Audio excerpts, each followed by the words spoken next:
welcome to another installment of Tag Me In, where the triple threat brain trusts a tag over the good, the bad, and everything in between in the world of professional wrestling. I, of course, am the unofficially official Lip Dizzle, joined with none other than the less than stealthy unicorn himself, the colossal Scootston Reed, aka ScooterRay. Feel it. Feel that power. Feel it. Absolutely.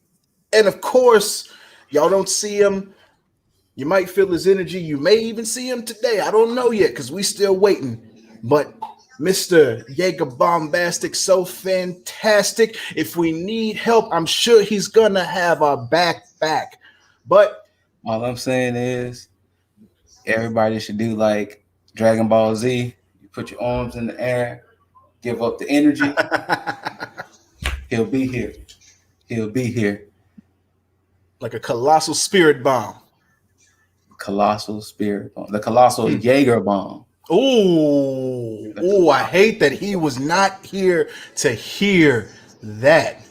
I know, right? I like that. All right, keep that one. Like I said, that can go on a shirt. Channel the energy. Channel the energy. He'll be here. That can go on a shirt. Right? I like it. I'm gonna have to jot that one down. The colossal Jaeger bomb. I know y'all aren't used to seeing us this early because normally we kind of run through both NXT and AEW, but in order to make sure that we are prepared to give y'all the type of show that you need, we have to break this up. Yes. NXT has to have its own show, and then we have to have a shared show since AEW decided to move Dynamite to Friday this week. Yes. And we'll give you a Dynamite recap as well as our predictions for Double or Nothing. And then, of course, next week, we will be giving y'all our recap and review of Double or Nothing on a separate show. So, most definitely. But y'all know how it content from us. Oh, yeah, absolutely. And shouts out to Mr. Jaeger Bombastic himself. Because rarely, I'm pretty sure that if you skim through YouTube, you will probably find some Elevation and Dark reviews. But Jaeger took it upon himself and said this is a job that needed to be done, and he went out and he did it, and he is currently doing it. So if you want to check Jaeger out along with probably some Loki content, you can catch him on. But not only that, the two names he has chosen makes it just even so much better, because you get the Dark Elevation review, which is Jaeger's Elevation Evaluation. Then for AEW Dark, you get Jaeger After Dark. I mean, just give it up. And it sucks that we put this man over and he is not here. He's not even here to get any of it. Jaeger is doing it, people. Absolutely. And it's only going to get better. It's only going to get better and better and better. But yeah, if y'all do want to check those out, if you didn't want to watch AEW Elevation or Dark, or you happen to miss it, Jaeger will be more than happy to give you those recaps. Just like we will be more than happy to give you the recaps of Dynamite and NXT on Tuesday nights. But like it always is, we got to make sure that we do some house cleaning and get the news, the current events in the world of professional wrestling with, of course, Mr. Scoop with the scoops. What you got? Right. So first and foremost, I guess the big news out of WWE, Adnan Virk, who's only been a commentator for about a good month. It's like about 6 weeks. 6 weeks? Yeah, that sounds about right. Has already parted ways with the WWE. Yeah.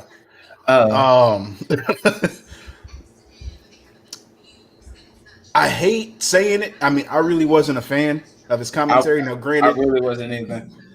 He sounded like a baseball commentator. Yeah. He sounded like somebody that was just trying too hard without knowing the information, And it just and I know some people it takes a while for them to kind of get into it. I mean, think about Corey Graves, but Corey Graves kind of just fit into it because he started doing this stuff on NXT. Mm-hmm. But you think about because guys like Pat McAfee. Wrestler. Yeah, absolutely. But okay, so then case in point, Pat McAfee. Yes. You know, he wasn't a wrestler. I mean, he did do a few matches here and there, but you know, he has a gift of gab. You know, he can kind of run with it. So Adnan Virk, nothing against him. His voice was very sorry, I can't say his voice. His commentating was very distracting when I tried to watch him. I think was that the first was that the Raw after Mania where he started? He was at Raw after Mania. Yeah. So and you know, I was tuning in to a little bit of pieces here and there Monday. And that's a reason why. But I was listening to him, and there was a contrast between Graves, Saxton, and Virk, and it was like you clearly hear somebody that doesn't fit in. And I hate to say it about that because you know it could have been a situation where he could have got better, he could have he could have grew on us and everything, but it just wasn't fitting in. Yeah, and like even with Dio Madden was what's up? That's like even Dio Madden. Dio was pretty good. Now, Mr. Yeager, yes, Yeager, Mr. Lip Dizzle. See, look, I apparently I want Yeager to be here. Apparently, I'm trying the energy for Yeager to be here. They have already announced Adnan Virk's replacement, who will start Monday night. And for all you MMA fans, it is Jimmy Smith who will replace Adnan Virk. Now, Jimmy Smith has done some things in WWE. He's done some pre-shows, so he's kind of used to it. He mainly did was it Bellator? It was either Bellator or hold on. Because I know I heard his commentary before. I just can't remember what promotion. But yes, he is replacing Adnan Virk, and he will be joining Graves and Saxton Monday night. Yeah, Bellator. Okay, I thought so. So, Mr. Deasley, how do you feel about that, even though we haven't heard him commentating in that sense yet? Well, it's easier to translate commentary from a combat sport to professional wrestling. I think it's one of the same reasons why WWE was reaching out to Daniel Cormier to do something as well. Yes. With baseball, it's different. Like, I mean, you're not gonna find Amaro Ronaldo in everything, because Mauro Ronaldo can commentate damn near anything. You know. Mauro Ronaldo can commentate paint drying, and I'll be there the whole time. Exactly. So with this, I'm okay with it, and I'm actually intrigued by it, but I'm not sure how well it's going to go over, because I mean, you think about sliding somebody in the commentary, and you're talking about Raw. They need to figure out what the fuck to do with their show, you know. This will help people watch these boring matches even more, but it's not going to bring any excitement to a dead show or dying show, rather. I 100% agree. And now, again, I'm glad you used that phrase because I'm going to reuse it later. But go ahead. Okay.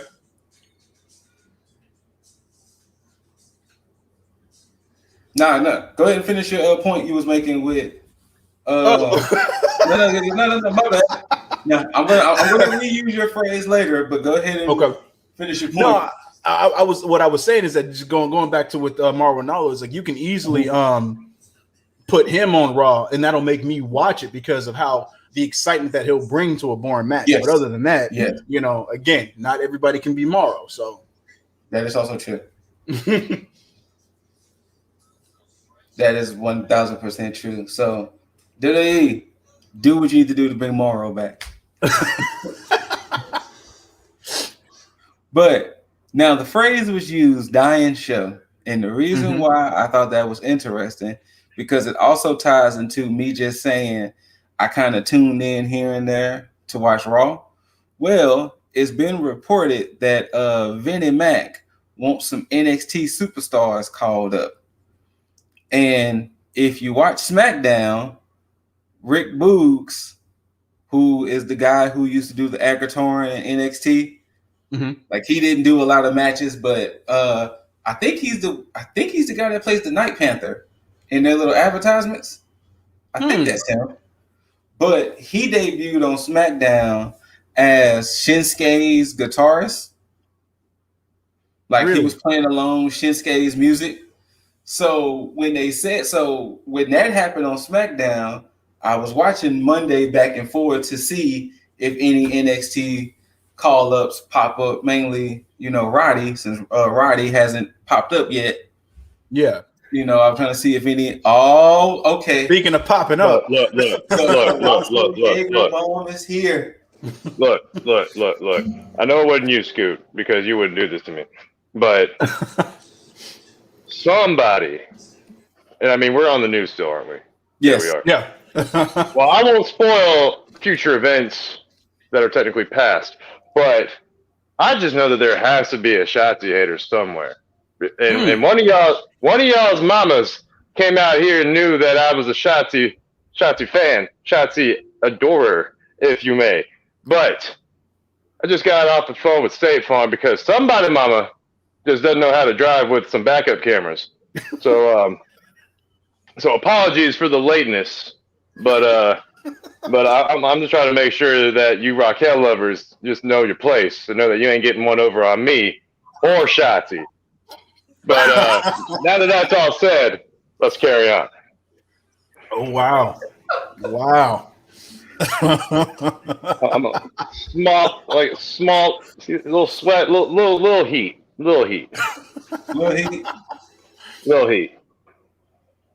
really want to see like a Marco Stunt size wrestler come out to the name Lil Heat, but yeah. These are fans. What are we doing? I was just saying on the story, Jaeger, that apparently Vinnie Max wants some NXT call-ups. Yes, that was the reason why I was kind of tuning in here and there to Raw to see who might show up, because Rick Boogs showed up Thursday and he was the guy who was doing all the air guitars and all that back in NXT. Oh, okay. Yeah. And he showed up as Shinsuke's guitarist. And interesting. Yeah, so he had a violinist before. I know, right? So I was trying to tune in on Raw to see if any call-ups happen. So that's the only reason why I kind of tuned into that dying show, as Mr. Deasley put it earlier. I mean, people are addressing the reasons why Raw's viewership has dropped off so dramatically, and lo and behold, it's all the shit we've been talking about, guys. So, right? I mean, ridiculous. Yeah, I have. I'm a little confused on if that's going to end up being Adam Cole that gets called up, especially because of all this NXT talking he's been doing. I really don't know, because it makes, because I mean, in the process too, with them quote unquote calling up Rick Boogs, he hasn't been on NXT TV in like forever. Really? Because I mean, technically, they also called up Inda Sheer, because Inda Sheer is with Jinder Mahal. So Jinder's back. I forgot about that. Yeah, I couldn't necessarily say who will be called up at this point. Yeah, not sure. But I got two more little stories before we get to the meat and potatoes of this show. Mr. Deasley, if you want to tune out, you can tune out. But Monday night, there was another Charlotte versus Asuka match. And it wasn't so much the match. It was certain things that was done during the match. With her fiance's blessings, Charlotte has adopted a couple of Andrade's movesets. One being, you know how he does the big boot and the big boot gets blocked and they do the little back elbow? Yeah. She pulled that out, and she also pulled out the double moonsault. The moonsault off the top rope that misses, and then they do the standing moonsault that hits. Oh, yeah. So she borrowed those two moves from her fiance and Andrade. So King fans noticed it, but Andrade actually posted it on IG himself by saying, you know, because he was doing the whole, this is her doing it, this is me doing it thing. So yes, okay, Charlotte is adopting a few of Andrade's movesets. Did commentary Hey, hold on. I'm gonna sit this here. Whatever Mr. Deasley say. No, I mean, fuck all that with Charlotte. I need to backtrack just a quick second because I had to when it bothered me when you stated Vince wanted to bring up more NXT talent. So I had to go through. I counted this just now. That's why I was looking away. I counted this 3 different times just to make sure I had this shit right. So SmackDown's a 2-hour show. 2 hours. Their roster of the males, 24. What? Their females? Oh, you know what? You did say SmackDown. Yeah. I don't know why I thought I heard Raw, but go ahead. Yeah. No. Oh, trust. I'm going to get to that too. 2-hour show, 24 roster, 24 male roster. Females, they have 10. 10. Yeah, 10. Shit. 10. Hold on. How many women's matches do you get in a SmackDown show? I think at least 2. So you're getting anywhere between 2 to 8. Multi-woman match or one-on-one? So you're getting anywhere between 2 to 8 women of those 10 wrestling in a night? Yes. Basically. Okay. And is it sad that I can name all 10? That's... I don't know if sad is the word for it. It would be sad, but I don't think it would be that sad. But let's go to Raw because we all know SmackDown's a better show. Smaller roster, better show. Yes. Right. Raw, 3 hours. Now we talked about Raw being a dying show. Period. Yes. Now the reason I get frustrated when they talk about bringing up talent from NXT, let's go with the females first. They have 14 females on Raw. And that's including Eva Marie? Let's see. Oof. Yes. That is including Eva Marie. Okay. Y'all want to take a guess at how many males are on the Raw roster?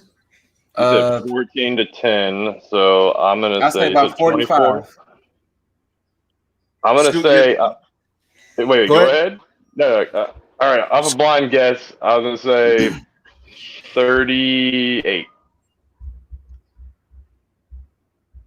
Y'all are both pretty much similarly close. 41.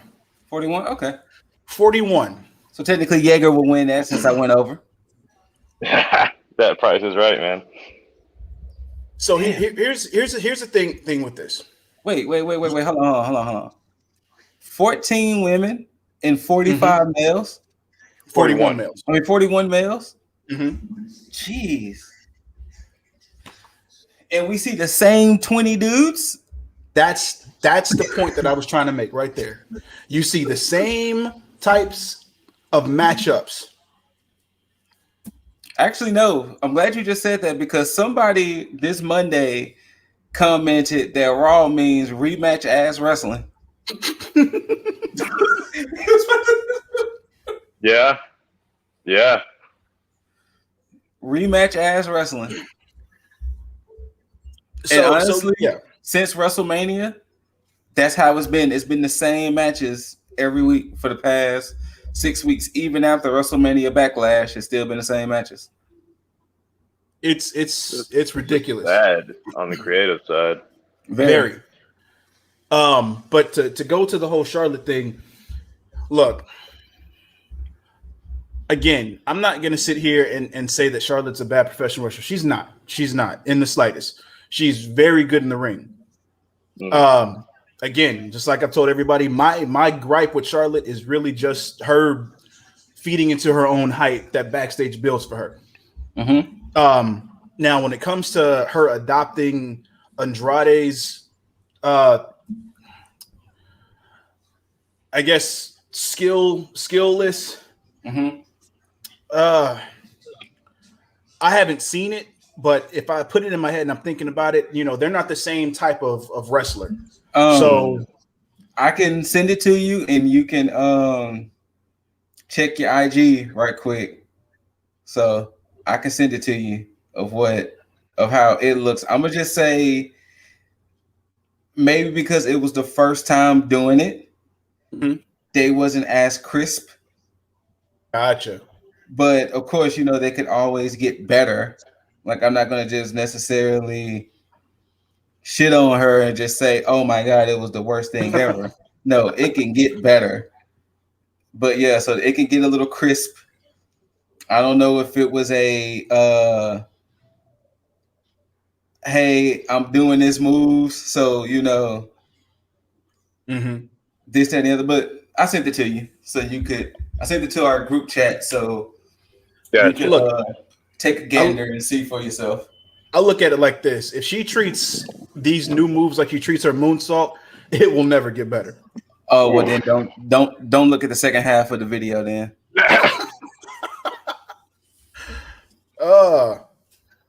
Yeah, don't look at the second half. Oh, that's ugly. Which one? The back elbow. Like I said, man, because it's the first time. Oh no, she's definitely gonna do it. No. Because here's the thing. She's not that fluid like wrestler like that. She's supposed to be, a stiff powerhouse in a way. That's what I'm saying. She's supposed to be stiff. Like, she's not supposed to be a high flyer or this and the other. Yeah. She's supposed to be Ric Flair's daughter. Exactly. My question about all that is, did they actually acknowledge those as Andrade's moves on commentary? Oh, they're not. I didn't. I know when she did the kick to the elbow, it was just a reaction of, oh, she caught up with the.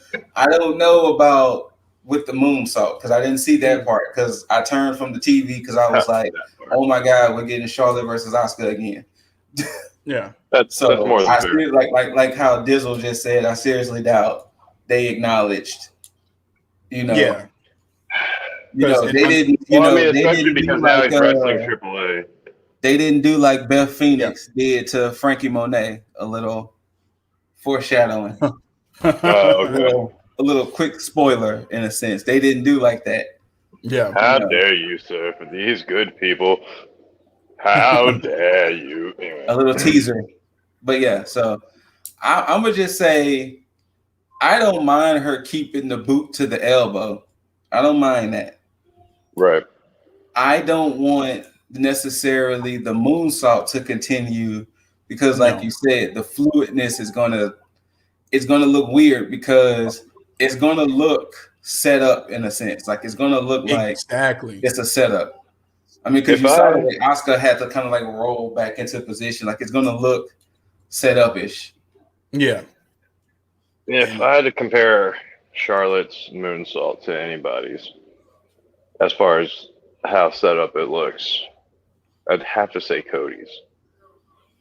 Yeah. Oh yeah. As far Cody pulls his off better. Yeah. I mean, Cody pulls his off better, but like just the timing that it takes just to get this thing going. And I wonder that Charlotte add that moonsault to her arsenal just to say she has it because it's not even pulled off every match. It's only really pulled off, quote unquote, in the big matches, and then even in those big matches, it's not even necessary. Like Oscar matches for no reason. Like her moonsault is kind of an unnecessary move because she'll never win. I really think that's just her showboating athleticism at that point. Yeah, because she'll never win with it. It doesn't really inflict so much extra damage. It's just a move that, like you just said, Jaeger, that she can show off her athleticism. Bro. You know what? I think I could give her the benefit of the doubt for the whole NXT stuff, because remember when she did her entrance in the beginning of NXT, what she would do, she did that front handspring and then she would do the split into the ring. So yeah. Does she not do any of that anymore? No, she doesn't. She just goes. She actually goes to the ring and goes to the stairs. She doesn't even do the whole because she wears the robe. No front handspring, no split, huh? Yeah, she goes to the stairs and waits for a ref to pull down the ropes for her. Yeah. And even with that moonsault, it really only would work. It would actually only look better when she goes against somebody like, Rhea Ripley or Nia Jax or Tamina. The smaller opponents that she has, Asuka, Sasha Banks, Bayley, Bianca Belair, it doesn't even look like it's going to be effective because it almost looks like they can't even hold her weight when she comes down. And on top of that, she doesn't even hit anybody with it. So she really doesn't. Definitely think we've given, like, not to pull the cane on the curtain type of thing, but definitely think we've given Charlotte too much of a talking. I agree. Well, with that being said, I sent y'all a story, and I don't know if y'all got a chance to read it, but Patrick Clark, formerly known as Velveteen Dream, broke his silence. To give a quick recap, he did confirm that the character was based off of Prince. He confirmed, he detailed the counts of both of his allegations, and personally speaking, I kind of believe it.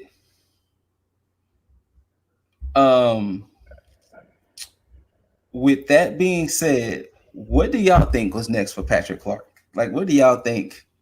Until this shit. Go ahead. Oh no, go ahead, Jaeger. No. Yes. I feel like I jumped in on shit. I feel like I jumped in on shit. No. Hey man, guys, just don't send your moms after me. Like I don't want to just go through that again. That was fucking awkward. Like she had the typical Karen haircut too, and I was just like fighting back somewhere between rage and laughter. Anyways, hit us with it, Lip. After going over this whole thing, I do believe it. I do believe his side of the story, but there is a caveat to this whole situation, and it's only because of the timing. Because just welcome me for a bit, because it's not me incriminating Patrick Clark in any way, shape, or form. I have to look at it objectively, and with that, you have to think about it. Somebody who him breaking his silence, cool. But you also have to think he has been ejected from WWE/NXT. So you have to think somebody that wants to clear the record, who wants to continue working in the professional wrestling industry.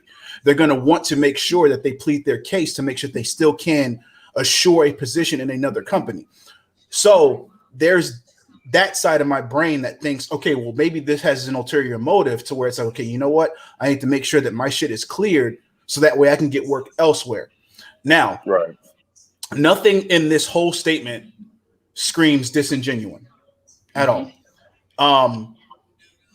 Of course, I'm a factual person. Me looking at it objectively, like I said, there hasn't been any more talk from his accusers. And with WWE stating that, hey, they've done X, Y, and Z and found nothing, cool. But if that's the case, then why not stick by your employee and just keep him employed? Unless you just don't want the backlash. So that's why there's so many things there's so many things in this situation to where it's like there's certain red flags. Now, do I believe Patrick Clark? Probably more of a 60-40 split. 60% of me actually does believe this. 40% of me is going to look at it, realistically and say, okay, well, I still need more facts because everything here is just hearsay. So that's where I am. But go ahead. Did you have your thought or? No, I'm just mirroring what I said last week is that, 50-50 whether or not, if he is the accused and it is true, then hey, just get the help you need so you can get the jobs that you want to get. And if you're innocent, then hopefully you either go back to WWE, NXT, or New Japan, AEW, Impact, Ring of Honor, whoever hires you, and you actually get the status of being a Hall of Fame worthy professional wrestler. So now I'm done. Sorry, I heard the pop and I was like, all right. Didn't know if you were done or not. Double Dutch. I don't know. My whole thing is I'm on the same side as you as far as the 60-40 thing. However, the biggest issue for me is the time that it took for all this to come out. True. I mean, I'm sure WWE told him, "Hey, keep your mouth shut until either we clear you or until we fire you," and I'm sure. I mean, just calling it as it is, but and I'm sure there were probably some settlements that were not going to be televised or reported. That maybe some lawyers maybe have had some talks. However, I'm literally just talking I'm almost doing an Ace Ventura and talking out my ass on this because I mean I am neither the accuser or the accused. I don't know shit here. But with all that said, I do want to believe that he came from a genuine place. Was it still okay for him to talk to people of an under 18 variety? No. Honestly, should have just kept those conversations way off. Hey, or kept them public. Exactly. Or kept them public. At that point, you gotta either tell your fan who is apparently becoming your friend, look, you're cool, but I can get in trouble. Or you just said, make it very public and be like, okay, these are my fans. I love my fans. I'll talk to all my fans, blah, blah, blah. You can't kind of just leave it in a middle ground. Sure. And that's where all of us are looking at this. However, I don't know how long it's going to take him to get work again, without any kind of concrete proof that something did or did not happen. If it did happen, I don't see him working anymore. If it didn't happen, then I can see him getting picked up, but only as far as it gets proven that nothing happened. True. Absolutely. I try to compare the apples to oranges about Rich Swann, and I mean that was due to me not having as much information as I do now. He's completely apologized. He's look, this was just a seeing red moment, and his girlfriend and everything even confirmed that she forgives him for everything. I mean, they're married to this day, so exactly. So, that was foul on me to even try and make that comparison. There's definitely a whole bunch of a difference between a settled dispute and then potential grooming. Well, the thing is on that end is that he, his now wife was able to kind of corroborate on his side to where it's okay, well, she can come to his defense to where it's not as bad. Velveteen or Patrick Clark doesn't really have that unless his accusers come out and say, hey, we lied. Exactly. Well, this is the curious case of all of this, and I'm gonna throw names out. We had Matt Riddle, we had Austin Theory, we had Velveteen Dream, we had a taste of Lars Sullivan, even though it was other stuff. We had the gentleman Jack Gallagher, and we had also Tyler Bate. God. And we had Tyler Bate. Out of those names I just said, 3 were only fired. And that was Lars, Jack Gallagher, and Velveteen Dream. Sure. Riddle got in front of his real quick. Riddle was like, I got a lawyer. She was a fling. She held on, whatever. I don't know Jack Gallagher's story necessarily, but apparently his was so bad he hadn't wrestled since. Yeah, so I recall his being pretty bad. I remember Tyler's Bate name being thrown out there, but I guess his must have been disproven so fast. I knew that was a lie. I ain't get nobody else say anything with Tyler Bate. Now, Austin Theory is a curious case because he had almost a similar situation as Velveteen Dream. So I wonder what was found differently between these two situations to where Theory is still there, but Dream is gone. And that's a very good question. I also wonder, does Dream's character has to play in this too? Because with Dream playing such a sexual ambiguous character. Yeah. Does it have to do with? Because I mean, it would have been hard to rebrand him as something else. Well, here's a situation when this is why his character comes into play. Because if you, I mean, just like reading his whole statement, even he stated that when they were messaging back through voice, he was using his Velveteen Dream character voice. Mm-hmm. So that in itself can, you know, kayfabe alive. Yeah, which is cool. But if you think about it in a court of law, they listen to that, they're going to be like, I mean, you sounded pretty suggestive, yeah. So yeah, but exactly. Then you got to go pouring through like film after film of him doing promos and seeing like, look, this is how my character talks. Exactly. And that's what I was in front of my fans is my character. Yeah, and also with that now the site that he was talking about, which of course they talked about his pictures being leaked as if he sent those pictures.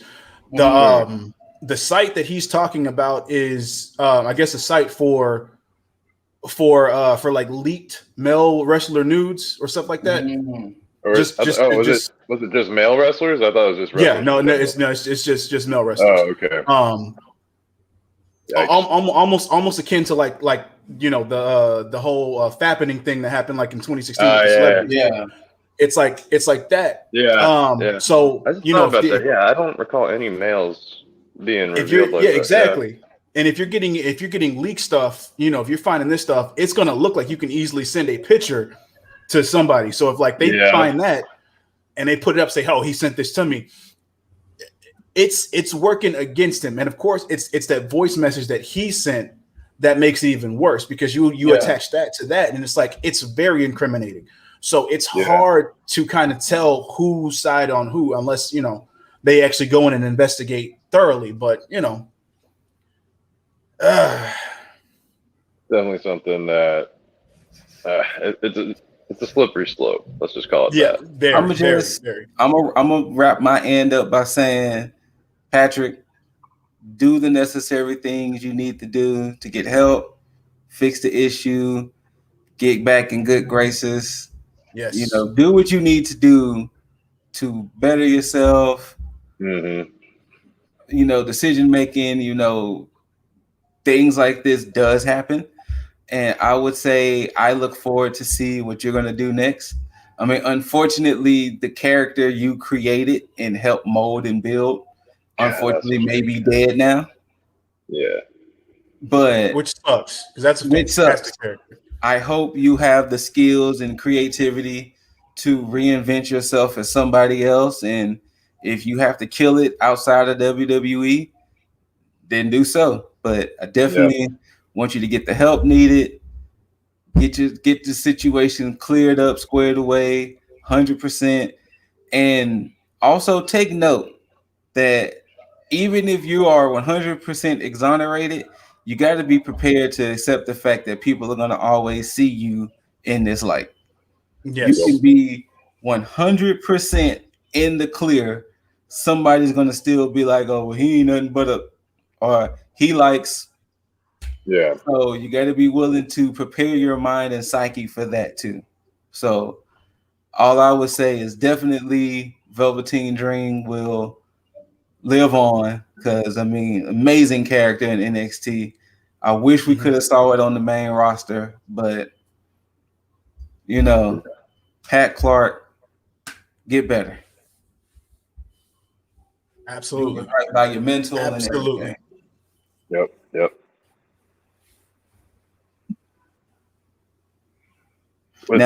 Now can we? Oh, go ahead. Go ahead.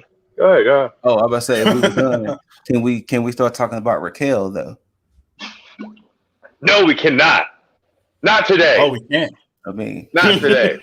Can we talk about Raquel though? No, but we can talk about Shotzi and some injustices that may have occurred. That's it's crazy that both of y'all state that because see, we don't have to choose either or because they both started off the night in a tag match.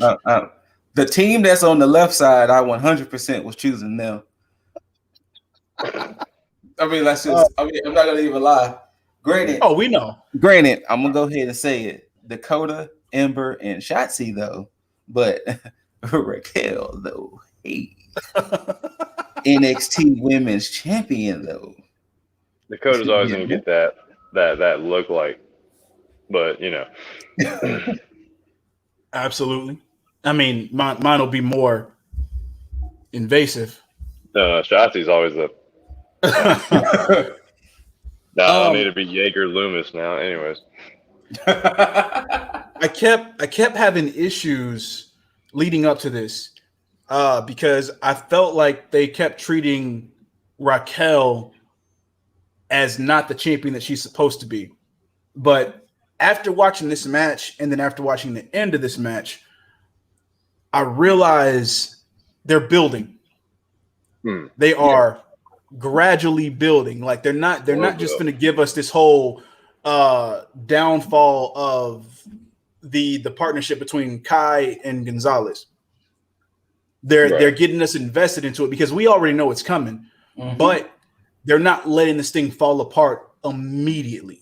And now I'm starting to appreciate that because now after this match, I can see what's probably going to happen. You're probably going to get Shotzi and Ember individually competing against Raquel for the NXT Women's Championship before Dakota even gets a chance to compete for it. Now with this match though, hold on. Before you continue, since you kind of just said that, I think Raquel is going to have a whatchamacallit moment, Khaleesi moment. Mother of Dragons, for my Game of Thrones fans out there, because this was the only thing in season 8 I thought was worth it. Was when my man's and them Tyrion was like, "Hey, when you hear them bells, it's over."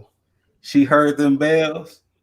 She looked at it and said, "Fuck them bells and fuck this city, scorched earth, motherfuckers." And I have a feeling that's what's gonna happen with Raquel. I think it's gonna slowly start to click, and Dakota eventual betrayal, or maybe even Raquel's betrayal to Dakota, whatever. Something in her is gonna snap, and that's when it's gonna happen. That's when she's gonna start running rampage on everybody. But this match, though, match, I was honestly expecting. I'm not gonna spoil this match, but towards the end, I was honestly expecting. Oh, no, we hit a spoil. We hit a spoil. All right, cool then. So when Dakota starts talking about, "Hey, let's beat these two up," like holding Ember hostage over here while some injustices were being done, I honestly thought I was going to see that switch right there. I thought she was going to let up. I was like, "Nah, this ain't cool." But when I saw what she did to Shotzi, I was like, they're gonna drag this out. They're playing this the slow play. They're doing the opposite of what AEW does, which is just speed shit up for no reason. And then, but 2 weeks, keep it over. Yeah, Shotzi definitely got a bell rock. And you know what? Yeah. And to say, not to make it sound weird. I don't want it to sound weird. Shotzi must have a very high pain threshold, because she's the one that always doing the wild shit. I didn't want it to sound weird. I was going to say that she's been in a few horror movies where she does look like she's rigged up in a way or two. Because my mind automatically went there, so I. To the horror movies? Yeah, me too. Me too. The horror movies. Yeah, you're right. Yeah. Power bombed into the fence guardrail thing, then power bombed into the apron, then back power bombed into the fencing. Yeah. It was just pure decimation. And I'm not gonna lie, the visual of Dakota Kai holding down Ember was kind of funny. Because it's like Ember, if you don't overpower this cute little girl here, right, and save your friend, right? I guess the takeaway on this for me was it's really got to suck when you're holding that championship gold and you're still taking L's. But Hey. Who got pinned? Who got pinned? I mean, Who got? but I mean that's like creative's fault. Who got pinned? I mean, it's just good that they're not like AEW and actually tracking the win losses there. God damn it. Who got pinned? I mean, I don't think it was Raquel. Well, I mean, of course not. Just like but an L still is an L. And guess what? Raquel's name ends with. Go home, Jaeger. Leave. But look, long may she reign as champion up until Shotzi challenges her. But cancel him. Go ahead and canceled. Take his little block. Oh man! Go ahead and take his little block off. I thought that culture was not for us. What is this? I think you and I can just finish this. I think we got this. Look, man, you got the final word in. She did the power bomb. She did the things. She caused the damage. Like Bane's gonna probably be off TV for like a couple of weeks while Ember Moon tries to like run roughshod on those two. Hold up. See, here's the thing. You want to know why she took so many of those power bombs? It's because as Scoot said so eloquently, I think she was waiting for the colossal Jaeger bomb. Ooh, damn lip. Damn. No, not damn lip. Damn Scoot. Scoot said this before you got on. Yeah. Damn Scoot. Damn. You're right. Probably. That's why she was okay with it. So I need to get to Florida. I need to go buy a fucking plane ticket. Anyways. But there's yeah, too much shit going on. But AEW is starting to roll on the road again. Ember and Shotzi clearly go over. I mean, you expected it. They're gonna get their rematch against the Way for sure, and probably not win that match. Probably Scoot not. Didn't like that. But yeah, from there we got Bobby Fish returning in singles competition against the bruiserweight Pete Dunne. This wasn't fair. It wasn't, but I also think that it goes with storytelling as well, because with Bobby Fish, I don't think he should have won anyway. I think, because of the fact that he's been a tag team wrestler for so long, with basically the inception of the Undisputed Era, he's pretty much just been a tag team wrestler. So for him to go into a singles match with Pete Dunne, yeah, I don't think anybody should have expected him to win at all. He should have either lost regular or lost by fucking shenanigans. But he should not have won this. They need to build a story with him where he's building himself up as a singles competitor and then getting there, because it's perfect for him to do that right now. Well, I was thinking when I was watching this match, I wonder, was this supposed to be the takeover stand and deliver match? Because him and Kushida kind of made sense, but then literally Kushida lost 1 week and the next week, boom, cruiserweight champion. True. So I wonder, was Bobby Fish not cleared in time, and this was supposed to be the stand and deliver match between Fish and Dunn? Let's see, I can see that, because I think that was the same night that Cole super kicked both O'Reilly and Balor. Right.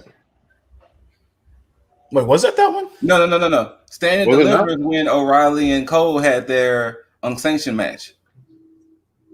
You're right. What was that? The previous takeover. The takeover before Stand and Deliver. Takeover before. Okay. Yeah, that was the WrestleMania weekend. Stand and Deliver. Okay. Yeah. It was the one. It was a Valentine's Day takeover. Right. So yeah, this would have made sense. Yeah. So I wonder, was Dunn supposed to fight Fish at Stand and Deliver, And because I mean, especially after what happened with the match, to fast forward with Orny Lorcan and Dunn beating the shit out of him at the end, it kind of made sense for it to be a stand and deliver match. Yeah. Well, I'm glad they took this approach and they didn't do the whole cliche, have O'Reilly come out and help them, and then they do a tag for like one night only type shit, because that would have been some main roster shit they would have done. And the whole time I was watching, I thought that was gonna happen. I was like, when is Kyle's music gonna hit? And I'm glad he didn't come out. He may not have been there, so that could have been that too. But yeah, like this wasn't a bad match. I'm just intrigued to see what kind of happens with Fish moving forward. Mainly because this is the clear opening for him to get into the North American Championship picture, which is growing at the moment. So, which of course, speaking of which, Scoot, you'll like this, because Hit Row, they almost pulled a Miro in a way, but very more in a very strategic and calm way. They put every champ. No, you're good. They put every champ on notice. Wait. Hold on. As much as I fuck with Hit Row, you see B Fab didn't call out Raquel though. Yes. Mm-hmm. She don't want that smoke yet. I mean, her name Big Mommy, cool for a reason, right? Exactly. See, I give her her props. She just messed with the wrong chick that night. Anyways. Understandable. I love when a stable does this. I love when a stable has a clear path of where they want to go. And with that, I mean, now we pretty much have an idea of where everybody is thinking about going, outside of B-Fab, of course. I'm pretty sure she's probably going to wait till somebody else has that title to try and take it. I'd like to see that like jump out of nowhere, like on a new champ. Yeah. Well, and judging by how things went a little bit later on in the show, I am more so now convinced that Bronson Reed is losing that title to Swerve. Yes. Yeah. Period. Because they could have easily slotted Swerve in to go after Bronson Reed like ASAP, but to have him be the type of heel, which I like this, to be the type of heel that sits back and just watches the landscape and says, "Okay, I'm gonna pick my moment here. Or I'm gonna wait. I'm gonna see what happens here." That's the sign of a fantastic heel. Not only that, a fantastic heel group, because the fact that AJ and Ashanti was like, "Hey, we could take those tag team titles," and Ashanti was like, "Hey, I'm even looking at that cruiserweight title is looking pretty nice." The fact that, like you said, they called out every champion on the US side of NXT to let them know that, hey, I mean, hell, even Swerve was like, "Oh yeah, I'm paying attention to that main event too." So and then said TikTok, and I was like, "Huh, okay." Yeah, that's interesting. I mean, we all know he's not going to go after Cross, but yeah. I mean, nice little thing to throw out.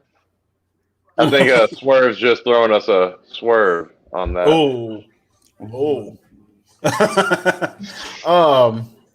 Now, of course, from there we get into some of the midpoints. I'm not going to say a low point. I'm going to say a midpoint, because this match in itself was a low point because it's a squash match. Zeta Ramir against or being squashed by Mercedes Martinez. Mercedes Martinez and Zeta Ramir, though. Yeah, this match was mainly a setup for what happened after, which, what happened after and before. Yes. Oh, that's right. Because what happened after and before. She cut that promo. Boa was watching Mercedes. Yeah. In the background, and that was more foreshadowing for what happened later. Because once Martinez won and them lights shut off, and I love how they did that, where they put the mark on the screen, and then when the lights kind of came back on, she had the mark on her hand. I was like, okay, that's a good way to do that. What they're doing, yeah. Yeah. So why is it Boa coming out though and not Xiali? I guess because Boa must be the Boa. It seems to be like Boa must be like the, I guess like the handler. Yeah. While Xia is the weapon in a sense. Interesting. You know. Okay. Boa hasn't wrestled unless Boa's been wrestling on 205 Live. Boa hasn't wrestled in like a good year. So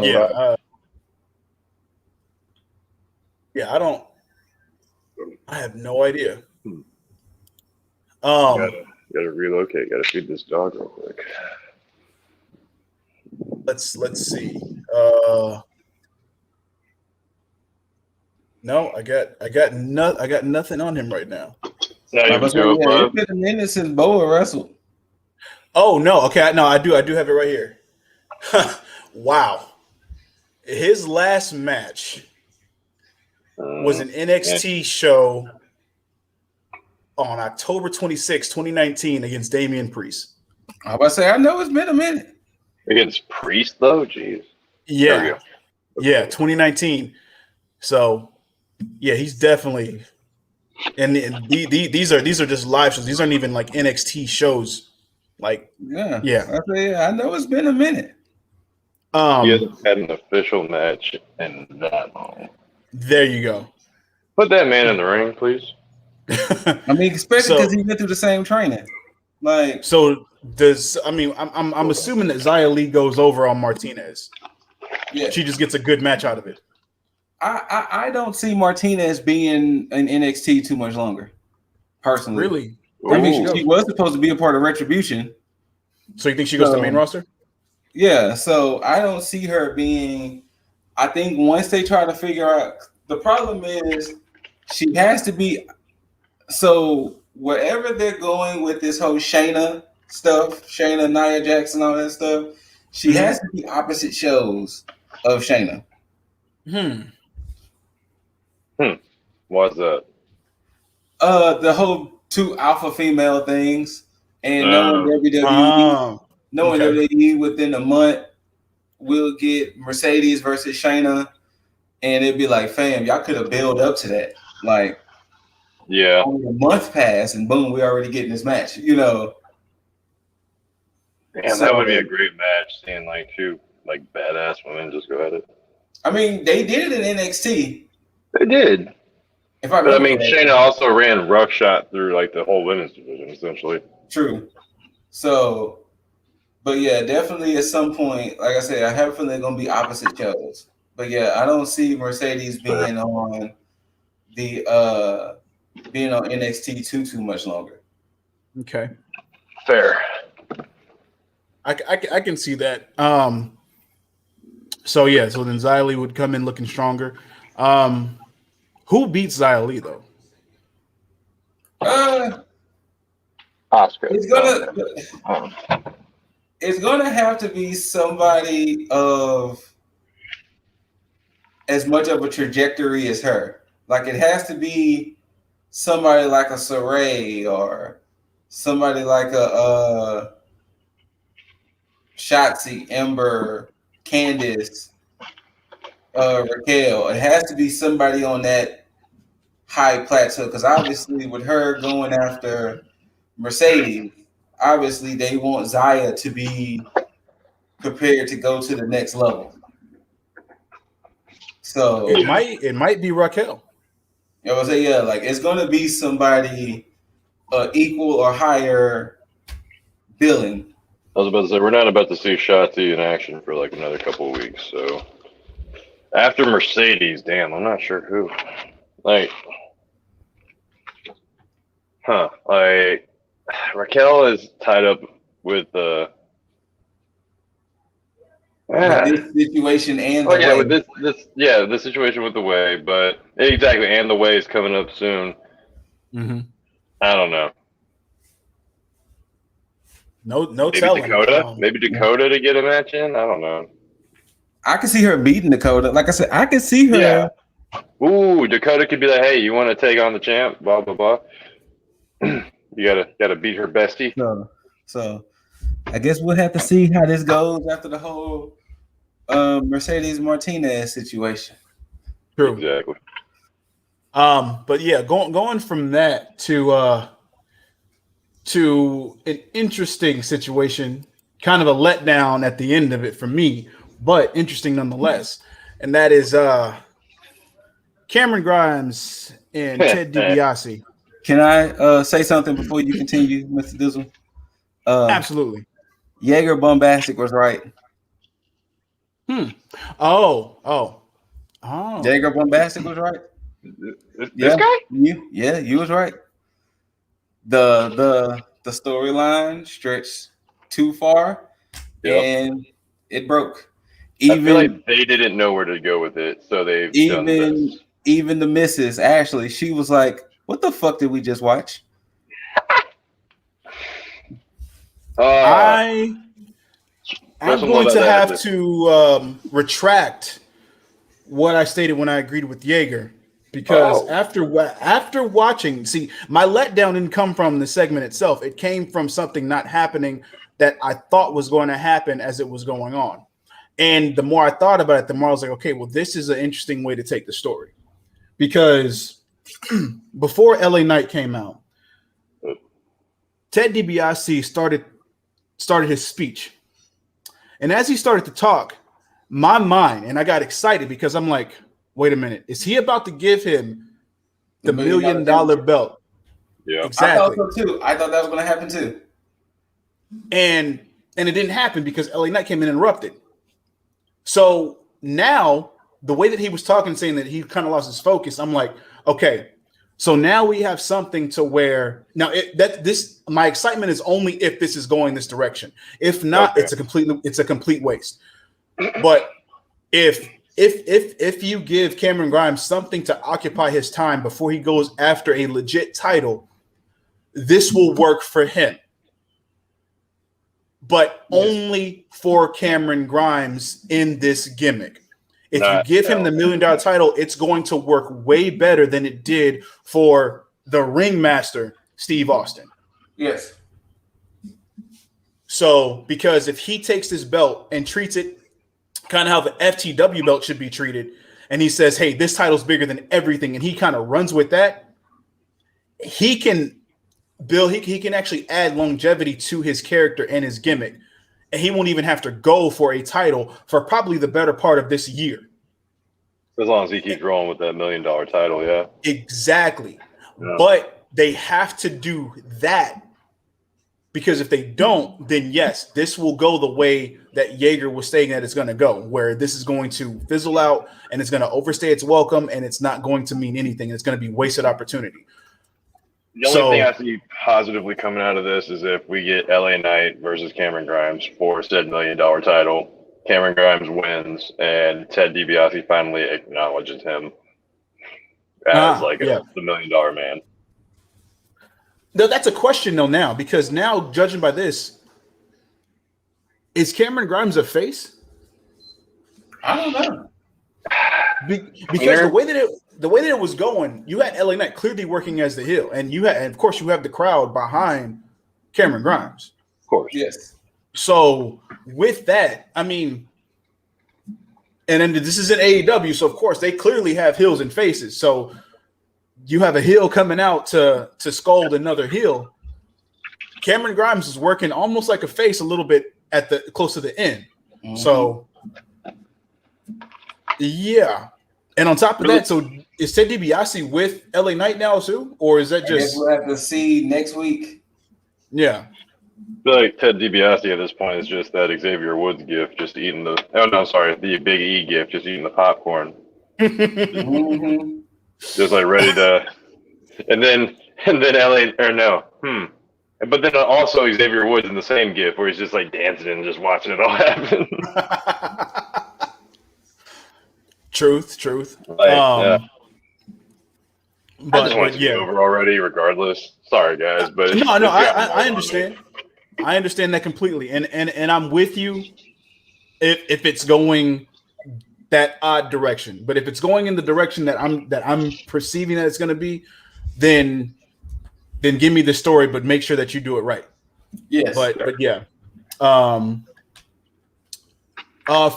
there, we get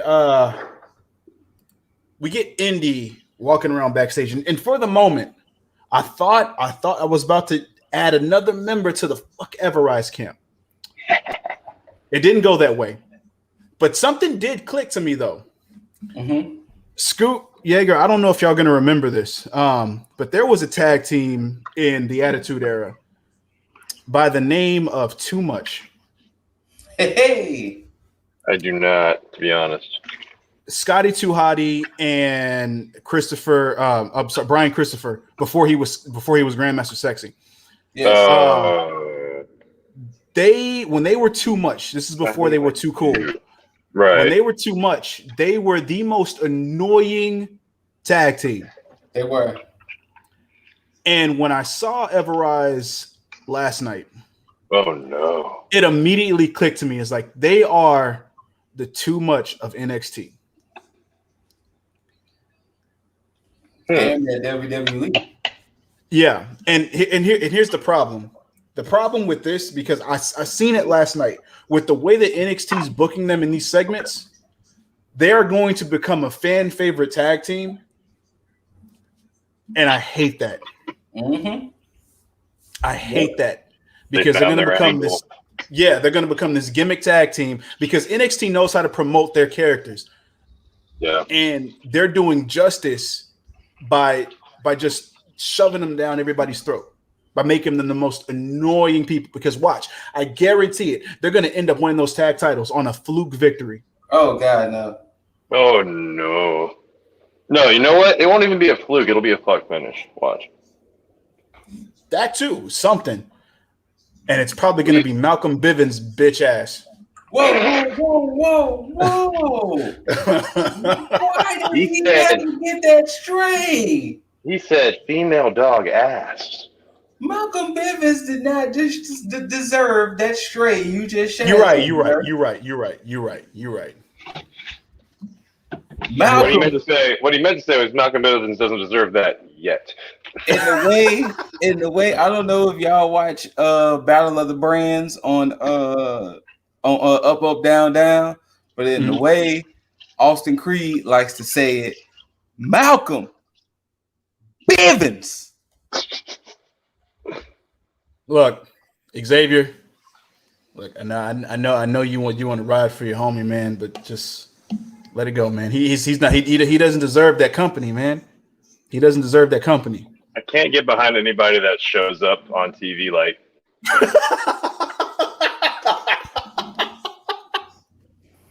I'm telling you.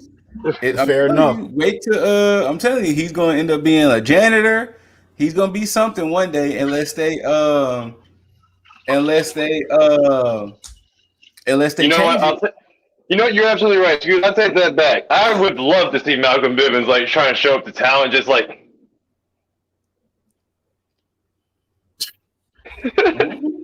That's why I'm saying. That's why I thought when I saw that hand last week hold up the Everrise Live sign, I was like, "Damn, watch that be Malcolm Bivens," because that's some shit that he would do. Sounds about right. Yeah, but to continue on with Indy searching for Dexter, she ended up getting to a room thanks to Drake Maverick, who pointed out where he would have been, and when she walked into that dark room. It's very, very clear that Dexter was heartbroken. I felt so bad. Art, yeah, I know, right? But the art was good, though. The art was good. So I mean, art was semi-creepy, semi-disturbing. I was upside down. Art was just an interesting way of expressing oneself. However, Scoot, last week when we promoted an experimental idea for my dark review title. I feel like these were the dark thoughts of Dexter Lumis. They were. They were some that artwork. I was just like, this might need to be in some kind of a horror movie. There that goes. He had the knife through the chest. Yes. It was like, oh, poor guy. Quite graphic. You see, we say poor guy because we know he's a sweet guy, but It's true. I was just like, if I did not know this man, I might be terrified. Yeah, just a little bit. Just a little bit. Like a hair. just yeah. So yeah, and Indy now realizes that she kind of fucked up. Yes. So honestly, I'd be locking all the doors behind me. I know. I think she's gonna keep those unlocked. Well, I mean, the ones that lead to a certain room, maybe. Yeah. Right. Yeah. But yeah, from there, we finally get the debut of Frankie Monet, and one of our questions were answered. Does she take the dog to the ring? She does not. She does not. She does not. I was not a fan of this match. Squash. I think that's mainly because I hate squash matches, but at the same time, she also didn't do anything in this match, and maybe just could have been the whole NXT thing, and she trying to fit into like the WWE way of things. But this match just did not do it for me. I'm waiting to see her against an established talent on NXT. And she had a very, very over the top, glamorous entrance. Yes, absolutely. But yeah, I agree. I wasn't. And once again, I think this goes off of, was I ever truly a fan of Taya Valkyrie? I understand it, and I had those same instances where I thought about that, but I did come around. I was like, okay, let me quell that for now, and let me see how she works against established talent. Because again, I have to take my brain out and understands like, yeah, this still is developmental. So some of these people that are here, it's not going to be how it is on like AEW Darker Elevation, where they have people that's been working around indies and going around. Like all these other people are, especially NXT, are people that come in to be trained and then go on the show. So, so I had to look at it from that perspective. But to be perfectly honest with you, and this is kind of a indictment to her in a sense, or indictment to the company. Maybe she should have just bypassed NXT. I think so. And been the 11th member of the women's roster on SmackDown. Yeah, I think Frankie should just bypass NXT and either join her husband on Raw, or like you said, be the 11th woman on SmackDown. Yeah, because that interruption thing during interviews would have worked perfect for her. And that way, somebody like Dana Brooke or Mandy Rose would have been like, hey, yo, say, fam, you gonna stop interrupting me or interrupting these interviews. Right. And then boom, her first match could have been against Dana or Mandy or Nikki Cross or something like that. Yeah. Or if it was SmackDown, it could have been against one of the Riot Squad members. Oh, yeah, Riot Squad. Man, I would have booked the Riot Squad so differently. But everybody would have everybody would have booked the Riot Squad. Oh yeah, definitely be booking Liv Morgan better. Anyway. Yeah. Anyway, fantasy booking. Guys, if y'all recall, I did have a thing at 7:30. That's true. It is 7:23 now. I feel like I will be a little late, but I kind of have to give it all dip on this one. I'm glad that we're like in between. No, we're almost at the end. Go ahead and let them know where they can find you so you can get up out of here, Jaeger, and handle your business. I got that biz, but that biz is it's part of the biz cliz, so you can never be Oh, too mad about it. that's right. If y'all want to find me, if you want to give me some shit for chunking juice a little early, dipping out, by all means, bring that heat right there. Jaeger Bombastic. Parentheses, Mr. Fantastic. No. Hey, But Instagram, Twitter. What am I on? Twitch. Am I on that on Twitch? I am on that on Twitch. Xbox, PlayStation. Friend TikTok. me. Find me. You know what? I did just post some TikToks. So yes, thank you, Scoot. But yeah, big deuces to my boys. Get y'all a little too sweet real quick. Bam, bam, Bam. Ah, We'll be back here on after Saturday. Dynamite. Yeah, Saturday it Saturday. is. Y'all take care. For sure. Be safe, bro. be safe.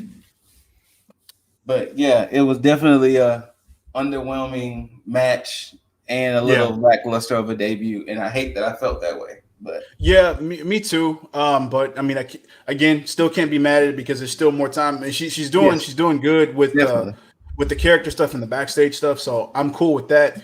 It's just I think she just needs more of an established opponent to kind of make that come full circle. But again, it's a waiting game. We got to wait and see. But yeah, from there, ironically enough, Scoot has the right name on the screen because we get Bronson Reed in the ring to kind of give his cliche, and I hate saying it's cliche, but it is the cliche, speech of, I want to let everybody know, all the people that looks up to people, you can achieve this. Every first time champ seems to do that for the most part. Every face first time champ. And as he did that, we got one person to step up. And I expected this person to step up into this division, just not as soon. And it was none other than Santos Escobar of Legado del Fantasma. I did not hate this. I mean, I hate that he's going to lose. Yes. Because this being the first thing. But I think at the same time, this lets me know the path that they're going to take with this championship, that it's just going to be credible people along the way. So if they're going to do it like this, I'm glad. I wouldn't be surprised if this is going to turn into I ain't gonna say it's going to turn into, because technically it already was. I think it's going to start mirroring what AEW is kind of doing with the TNT championship. I think it's going to now start to turn into the true mid-carders, and I don't want to make it sound like it's bad against them, but it's going to kind of turn into what the Intercontinental title is supposed to be, the working man's title. That's what I feel like the North American Championship is going to be. And I love Santos's excuse. Hey, fam, North America is Mexico and United States. What about Canada? We don't talk about Canada. But North America, I mean, it's United States and Mexico. So you can go and hand that over to me now. Yeah, I do like that. And again, I mean, I'm gonna second this again. I know it's very new to keep saying this, but his promo skills are underrated, and it's just like very much so. That comedic timing, just be like, it's like you would have to be a complete failure in writing and booking to book him wrong on the main roster. I mean, they did. It's proven. But otherwise, you wouldn't be making a Justice 4 list if that's the case. Oh, absolutely. But yeah, I am looking forward to this match, especially based off of what we saw in that gauntlet between Swerve and Reed, when just them being the last two, and how, seeing how that match will go with those two, the chemistry, and just as good as a professional wrestler as Santos is, very intriguing. Yes. This continued on with a almost beat down on Bronson Reed by Legado del Fantasma, but we had MSK come out for the save. Now, looking at that, this is an interesting thing. It's almost like all four of these champions are an unofficial official stable. That being Kushida, MSK, and Bronson Reed, because they're all champs. But they all seem to be in this stable that's not even a stable. Right? And I like this because it's with Kushida being the link to exactly all yeah. But So I always liked when wrestling always had that whole thing because New Day was doing it a lot. Where New Day was letting people know that, hey, we fucks with you. We might not be an official team or this, that, and the other, but just know we fucks with you.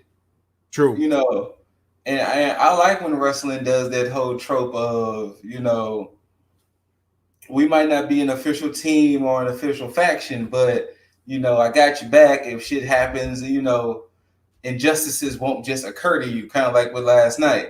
Like, hey, we know Legato is technically our business too, but we not gonna let, even though we might not be cool with you necessarily, Bronson, we not gonna let Legato beat you down. True. Especially when we got current beef with Legato. Oh, and I'm waiting for that match. Even though we've had it before. Wild and Mendoza have elevated a little bit, especially going against Ciampa and Thatcher, which I'm do a nice little segue before we get into that main event. The promos between Thatcher and Ciampa and GYV. Whoo! GYV. Actually, you know what? I'm gonna say this. The settings that Thatcher and Ciampa do be amazing. Oh, absolutely. It'd be amazing how they just sit there, say their piece. Ciampa throws his chair. Timmy gives you that look, and then Ciampa doubles back, and they both just stare at you like, "We coming." I love it. I love the whole visual of it all. That's why I can't get mad when they lose, because the promos that they give after that, it's no, you know, hey, we got cheated. It's like, oh no, we kind of just, you know, we slipped up, we messed up here. Cool, you got a good one. It was like, okay, we lost to Legato. Okay, cool. But just know, we not done. What you exactly do, we not done. And then I love how GYV said the complete opposite. Like, fam, we wasn't even worrying about y'all. Y'all stuck y'all nose in our business. As far as I can tell, we're done. Yeah, we're not in it for a feud with y'all. Like, we're done. We're trying to get those tag team titles. Leave us alone. And I love the way that that Ciampa had stated that he's like, there's more than one path to a destination. Yes. And it's like this one just wasn't it. And I was like, oh, that's so good. So good. But to go from that to this, and I have some news on this as well after this. But the main event. Before we get there too, we also had the Imperium vignette. Oh, that's right. That's right. Yeah, we had the Imperium vignette. Yeah, so now they're going to get back to Forum. I kind of feel bad for Breezango next week. Yeah, they're definitely getting mashed up, because anytime you have just a revitalization of a stable or just a team or a wrestler in general, like, you already know their first opponent is that. And I love the way that the ring general had stated that, and it was the fact that it's embarrassing. You know, they're showmen. It's like, we got to show them that the ring is sacred. So you need to get back to how things work. We're professional wrestlers. We are professional wrestlers. We have to let them know that the mat is sacred, and Imperium is the one. Like, he almost gave that like dad speech. Don't make me come over there. Don't make me come from the UK over here, because if I do, nobody will like it. And that for sure let me know that they're getting another fourth member. Yes. And I think you might be right. I think it possibly could be Ridge Holland. It might be Ridge Holland. Yeah. So RIP to Breezango. Unfortunately. Yeah, RIP Breezango. Y'all about to get it next week. Look, y'all did good in that match with MSK, but yeah, it's game over. It's over with. Yeah, it is. The main event, I kind of figured it was going to go this way. I'm not mad at the match. It was hard hitting. That kick that Cross had gave to Balor's spine and the footprint he left, vicious. and then the first chop that Balor gave Cross, audible. Yes, disrespectful.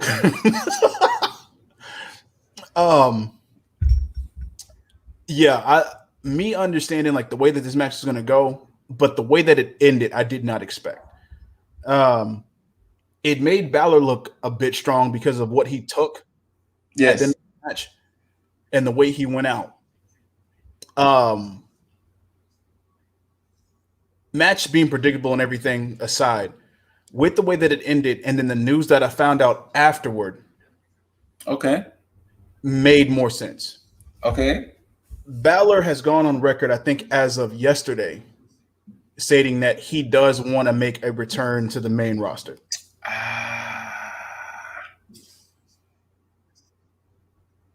So that was kind of like most likely like an unofficial send-off. In a way, I do believe that. Now, as far as when he's going to go, I'm not sure. Oh, it's going to be soon. I mean, I don't see what other, unless next week he come out there and be like, yo, Cross, you really are legit. Mm-hmm. I can see that being the send-off. I can see him getting beat down like that being the unofficial send-off to be like, all right, you can go on now. You can jibber jabber on. Yeah, my only problem with this is after looking at the first match they had in this match, I don't know anybody that's going to bring the fight to Cross like Balor did. Saying. I can't see. I mean, so they announced Johnny, Dunn, and O'Reilly next week. Mm-hmm. The winner fights Cross most likely at In Your House. Yes. Whoever wins that match, I don't see. Okay, if Kyle wins, the only way I see Kyle winning the belt is if he does Finn's approach, but since he's rougher, tougher fighter, he might do it. I don't see Pete Dunne winning now because of Bobby Fish. And Johnny could possibly take it mainly because, he has Theory. But I don't know who's going to take that belt from Cross. Well, I think the question is now, who gets the first shot? Because they're all three of them are going to eventually get a shot. If I had to think out of that match, it's either going to be, if I had to give my definite pick, I think Pete. Mm-hmm. If I had to get a second pick, I think Kyle, then Johnny. But I think Pete's going to be the one that's going to get it because he's been clamoring and talking all that trash. So I think Pete might be the one to actually get it.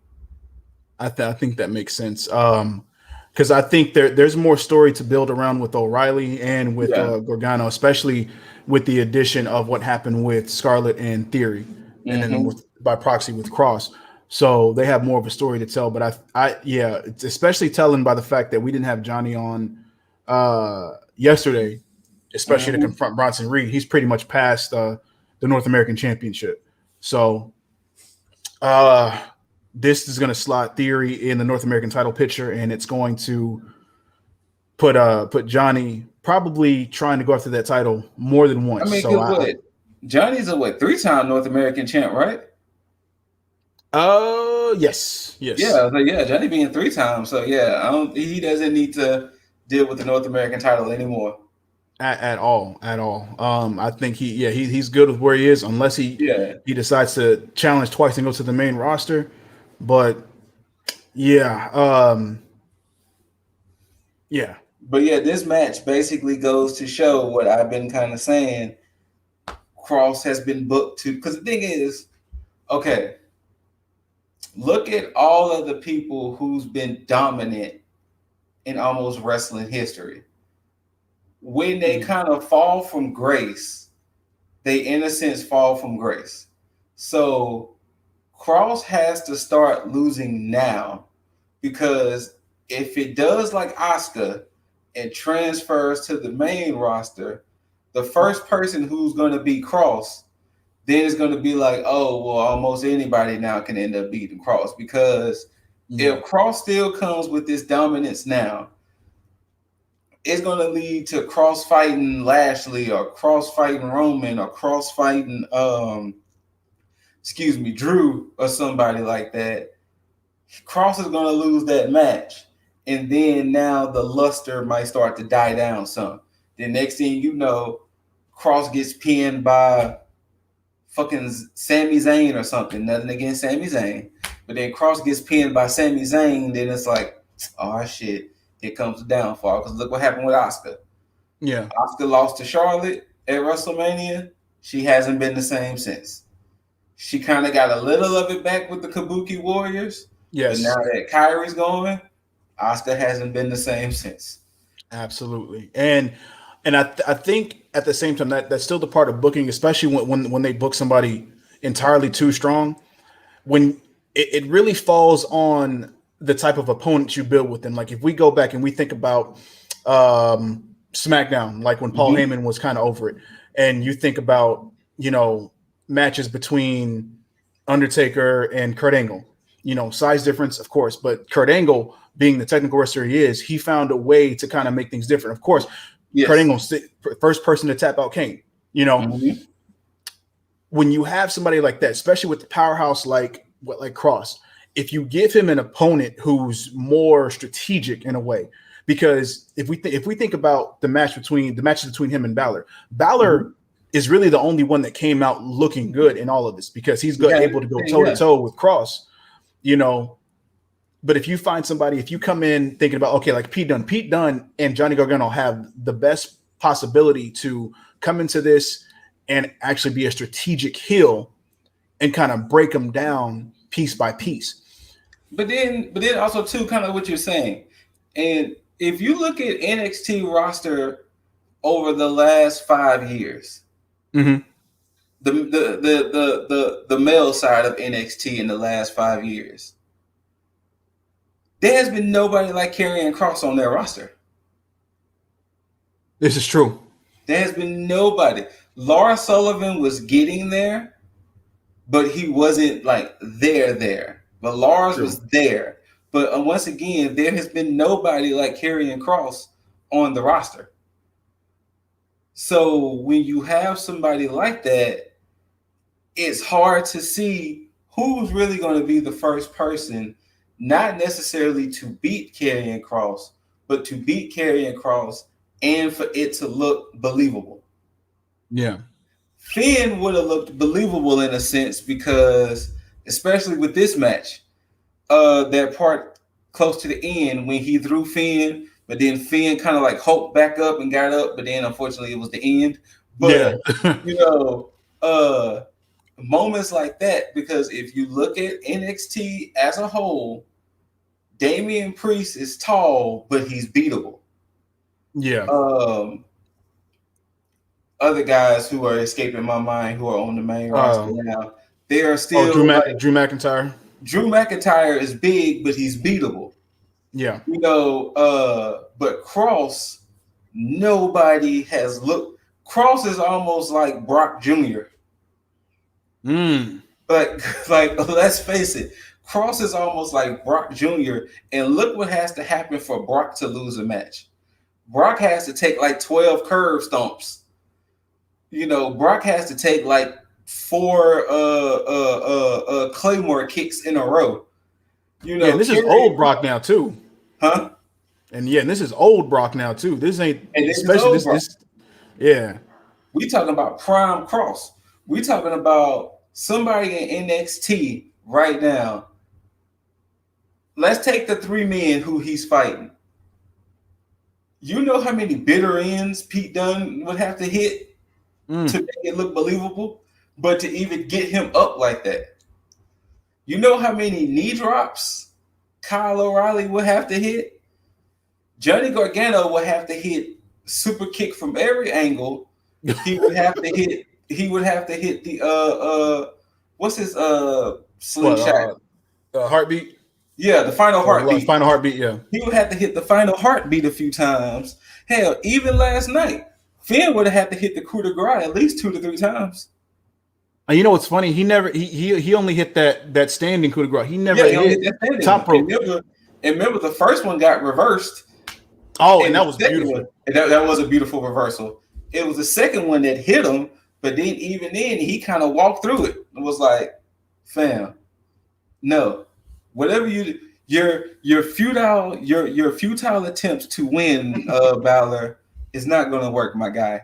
So I don't know how they're going to book Cross going forward, because at some point either he's going to lose the belt, or once again they're going to have to make him relinquish it because he's going to the main roster. But then main roster, the countdown clicks up to who's going to be the one that's going to take Cross's win streak. Yeah. Especially because he definitely is undefeated. Now if the Pete Dunne that went against Walter comes to that ring against Cross, then maybe, but they have to have some bomb ass chemistry. They have to have some bomb ass chemistry.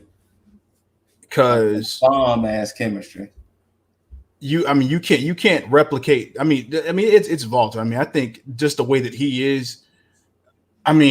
Shit. But even in his case, Walter is still beatable because he's just a solid guy.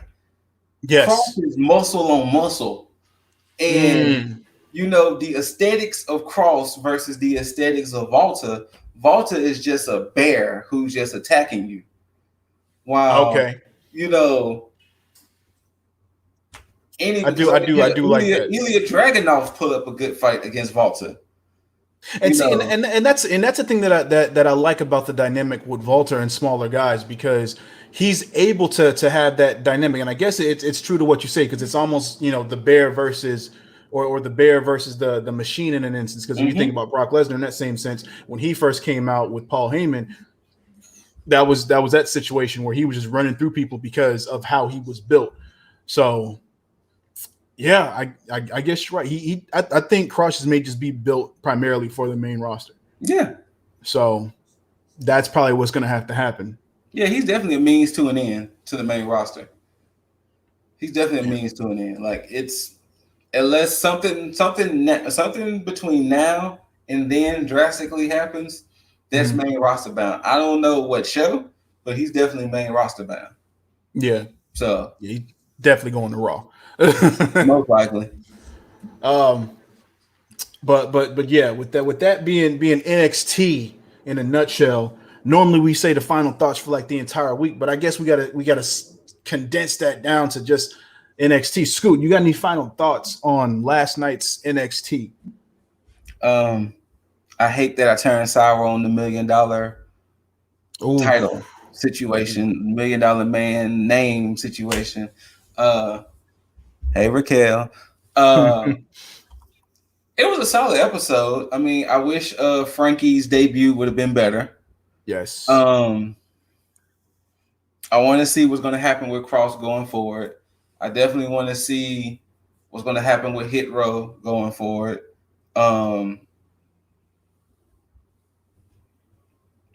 I primarily like NXT because the future of NXT looks so much brighter. Like, you can see all these outcomes that could potentially happen compared to what you see on Raw and SmackDown. So even if we think NXT is doing this and they just veer that way, it's going to make sense in the end. So I'm definitely waiting to see how it's going to turn out and see how In Your House is going to stack up. So